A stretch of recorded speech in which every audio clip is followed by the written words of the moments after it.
नाज़रीन, आपको सीधा ले चलते हैं अरविंद केजरीवाल की प्रेस कॉन्फ्रेंस में। शक्तियां क्यों नहीं है? दिल्ली के लोगों की सरकार के पास शक्तियां क्यों नहीं है? मैं दिल्ली के लोगों से आज अपील करना चाहता हूं, इस लोकसभा चुनाव के अंदर आप 7 सीटें आम आदमी पार्टी की दीजिएगा।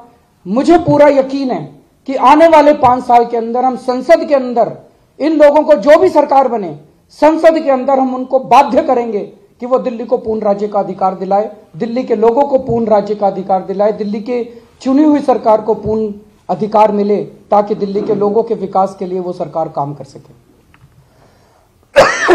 कोई क्वेश्चंस अगर जी, इस तरफ जो आप आगे बढ़ रहे हैं कि दिल्ली को पूर्ण राज्य का दर्जा मिला, विपक्षी पार्टियों से बात करने के राहुल गांधी से कोई सहमति बन पाई है?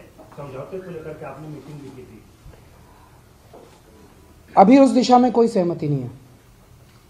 लेकिन आप ये कह रहे हैं कि देश का मूड भांपना चाहिए कांग्रेस को, और अगर कांग्रेस की मूड नहीं भांप पाई तो उसको मजा चखाएंगे लोग। ये किस संदर्भ में है?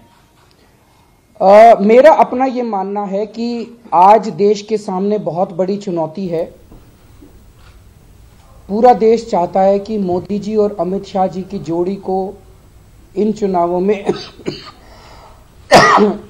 2019 के चुनावों में हराया जाए, और उसके लिए बहुत ज़रूरी है कि जहां जहां बीजेपी के कैंडिडेट्स हैं उसके खिलाफ एक ही कैंडिडेट खड़ा हो, ताकि एलजी और दिल्ली हुकूमत मामले को लेकर दिल्ली के वज़ीर आला अरविंद केजरीवाल मीडिया से खिताब कर रहे थे।